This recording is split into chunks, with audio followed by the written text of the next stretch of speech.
Okay, if you want to look at it that, देखिए इसको देखने के दो तरीके हैं, दो जावियों से इसको देखा जा सकता है। एक तो जो इसका इख्तिताम है, ये आज पूरी तहरीक इंसाफ अली अमीन गन्नापुर से सवाल पूछ रहे बजाय इसके कि हुकूमत से सवाल पूछ रहे, तो इसका एक सबसे बड़ा नुकसान तहरीक इंसाफ को ये हुआ कि जो लीडरशिप ऑन ग्राउंड है, लोग क्या उसको आइंदा ट्रस्ट करेंगे, ये बड़ा मुश्किल हो जाएगा। इवन अगर कहना मैं मफरूजे के तौर पर कहा कि गन्नापुर साहब की कहानी ठीक है, अगर ये कहानी ठीक भी है, तब भी क्या लोग इस कहानी को बाय करते हैं, यकीन करते हैं इस कहानी पर? शायद नहीं यकीन करते।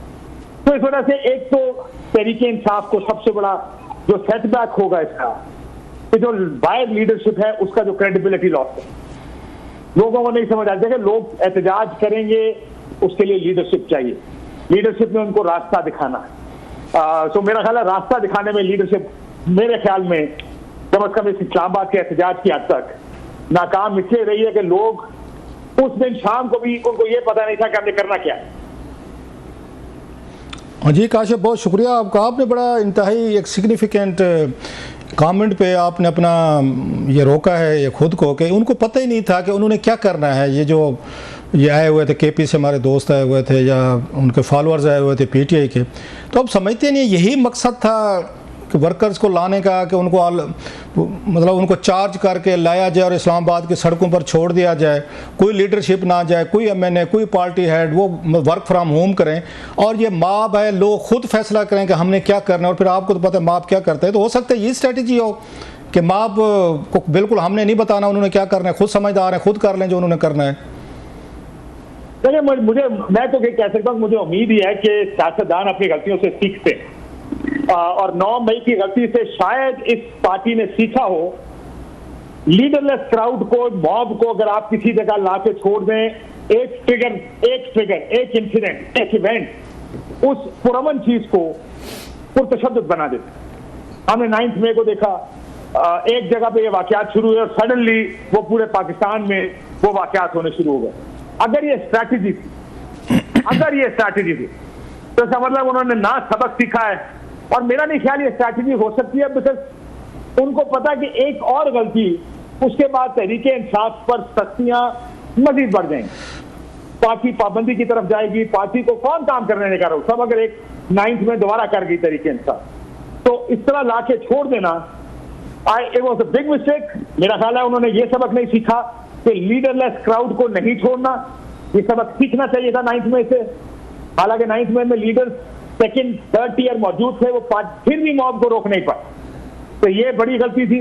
मेरा ख्याल है ये आपकी बात बिल्कुल ठीक पॉइंट आउट की आपने, कि शायद उन्होंने इस बारे में सोचा ही नहीं कि ये जो मॉब आया है, ये क्राउड आया है, इसको मैनेज कैसे करें। काशिफ, उन्होंने आपने कहा कि वो कोई एक चीज़ भी ट्रिगर कर सकती है, ट्रिगर करने का मवाद तो दिया गया क्राउड को, क्राउड समझदार निकला सर, अनलाइक ह्यूमन हिस्ट्री। हालांकि माप इतना समझदार नहीं होता, माप तो एक तरह का जब वो बिफर जाए तो फिर वो वायलेंट हो रहा है कि पुलिस मार रही है, आंसू गैस है, लड़ाई फटे हो रहे हैं। उन्होंने ट्रिगर करने के लिए बहुत बड़ी रीज़न तो दी। जब गंडापुर साहब जो है अचानक गायब हो गए, सोशल मीडिया पे, चैनल्स पे हर जगह खबरें चलना शुरू हो गई कि उनको एजेंसीज ने, एस्टेब्लिशमेंट ने, पता नहीं किसी ने अगवा कर लिया और हमारा चीफ मिनिस्टर उठा के ले गए, गायब हैं, तो इससे बड़ा ट्रिगर क्या हो सकता था? फिर तो माप ने वही कुछ करना था जिनको लाया गया कि सड़कें हैं, आप हैं, इस्लामाबाद है, जहां जिसका दिल चले वो घुस जाए और जो मार तोड़ खुदा ना खास्ता करनी है। ये तो माप ने समझदारी दिखाई है सर। ट्रिगर करने के लिए तो बहुत बड़ी रीजन दी गई है उसकी कि वो गायब हो गए और खुद गायब हुआ, लेकिन पूरे 12-14 घंटे चैनल्स ने कहा कि शायद एस्टेब्लिशमेंट या पता नहीं जनशा कौन उनको उठाकर ले गए। इससे बड़ा ट्रिगर क्या हो सकता था बॉस?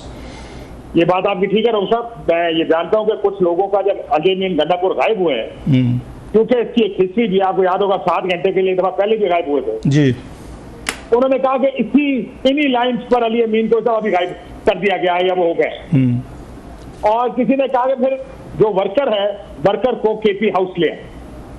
और मैं जानता हूँ कि एक सीनियर लीडर है इस वक्त तहरीक इंसाफ के, उन्होंने ये जुमला इस्तेमाल किया, कहा हमने इस पर चिंगारी नहीं डालनी, लोग उधर नहीं जाएंगे, और वो खुद आए गए जब इस चीज को मैनेज करने के लिए। लेकिन बात बिल्कुल ठीक है आपकी कि इससे ज्यादा क्या चिंगारी हो सकती है कि जिस सूबे से ज्यादातर ये लोग आए थे उसके चीफ मिनिस्टर को अगवा कर लिया गया, और ये खबर खुद तहरीक इंसाफ ने दी। 3 लोगों ने ये कहा कि उनको कर लिया गया, नहीं अगवा कर लिया गया है। ये बात ठीक है कि इस पर फिर अगर किसी ने नारा मार देता, चलो केपी हाउस चलो, शायद मॉब चल पड़ता उस तरफ। उसके बाद तो मॉब मेंटालिटी यहाँ पर हम जानते हैं, ऐसे ही है। मॉब को कंट्रोल करना बड़ा मुश्किल काम है।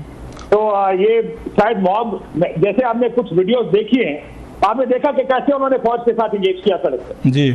तो मॉब ज्यादा मेरा ख्याल है समझदार है, समझदार निकला इनसे, इनकी लीडरशिप से। सही। अच्छा सर, ये बताएं हम ये काशिफ के क्या रीज़न आपके जहन में आते हैं? पॉलिटिक्स को 20-25 साल से ज़्यादा डायरेक्टली आप उसको कवर कर रहे हैं, एक एक चीज़ जानते, थ्रेड बेयर आप इसकी चीज़ें, कि गंडापुर साहब क्राउड लाए हैं, लाने के बाद उनको इस्लामाबाद छोड़ने के बाद वो गायब हो जाते हैं, क्यों?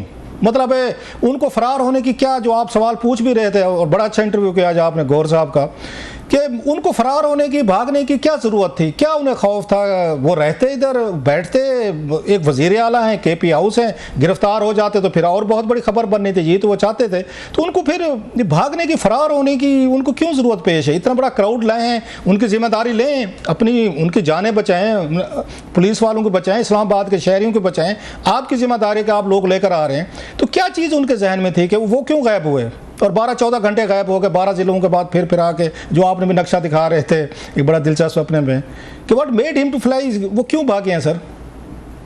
देखिए लास्ट टाइम भी मेरे से आपने इस तरह का सवाल पूछा था, देखिए लोगों के दिमाग में तो मैं नहीं घुस सकता सर। रीडिंग तो मेरे लिए शेयर करें, ये जवाब देना तो बड़ा मुश्किल है कि इन्होंने क्यों किया, ताकि ट्राई एंड आंसर कि मेरा जहन में क्या आ रहा है सर। उनको भागने, उनको जाने की जरूरत नहीं थी। यानी मेरा ये ख्याल था कि अगर अली अमीन गंडापुर इस्लामाबाद आए हैं, क्राउड लेकर आए हैं, तो किसी प्लान के जरिए आए, तो प्लान के तहत आए होंगे, कोई धरना देना होगा। It has to be more than कि सिर्फ हमने डी चौक पहुंचना है। देखिए आपको याद होगा, इससे पिछले हफ्ते वो लाहौर गए, पिछले 10-15 दिन में ये इस्लामाबाद का उनका दूसरा फेरा है। इतना आसान नहीं होता कि आप एक क्राउड इकट्ठा करें, 500,000 गाड़ी आप लेकर केपी से निकले और उसको इस्लामाबाद लेकर आए और फिर उसको वापस लेकर जाए जी।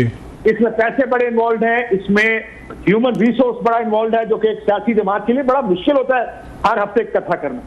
वो क्यों चले गए? मुझे ये लगता है कि उनके ऊपर प्रेशर शायद ये हो कि कॉल ऑफ करें कोई अभी, और देयर वाज अ सेंस कि ये जो एहतजाज है ये चलता रहेगा, ये रुकेगा नहीं। ये तो कॉल ऑफ की बात, ये कॉल जी बोलो प्लीज। अली अमीन ये कॉल नहीं लेना चाहते थे कि एहतजाज को कॉल ऑफ किया जाए या वो करें। मैं आपको इतना भी बता दूं कि एक जरिए ने, पीटीआई के एक सोर्स ने हमें ये बताया कि जब मुलाकात हुई पहली दफा केपी हाउस में बैरिस्टर गौर की, अब बैरिस्टर गौर साहब ने ना डिनाई किया ना उसको ऑन किया, बट शायद नहीं ऐसा नहीं हुआ, लेकिन वो वहां से निकले तो उनको कहा गया ही सेफ, आप इस एहतजाज को कॉल ऑफ करें। तो उन्होंने वापस आके पॉलिटिकल कमेटी को कहा, पॉलिटिकल कमेटी ने कहा जी आप जाके ऐलान कर दें। तो ये सेंस था कि हमें वोटी कर देंगे जिन लोगों को हम इतना चार्ज करके यहाँ लाए अगर हम इसको कॉल ऑफ करें। तो ये एक सेंस, एक बात, उनकी पॉलिटिकल कमेटी के मेंबर ने मुझे ये बात बताई है। तो ये कोई नहीं करना चाह रहा था कि ये अनाउंस करे जाके अवाम के सामने या इस मॉब के सामने कि हम आपका ये एहतजाज कॉल ऑफ करें। ये भी आपने बड़ी, अगर आप मुझे कहे कि मैं जी अगर मुझे कह रहे हैं कि मैं घोड़े दौड़ाऊं अपने, तो मैं अगर बहुत ही दौड़ाऊं तो मुझे ये वजह नजर आती है जिसकी वजह से अली अमीन चले गए हों कि वो कोई फैसला नहीं कर सकते होंगे उस जगह पे, कि जो फैसला शायद पार्टी, शायद खान साहब उससे चाहते थे, वो फैसला वो कर नहीं सकते थे, और जो दूसरा रास्ता है वो करना नहीं चाहते थे।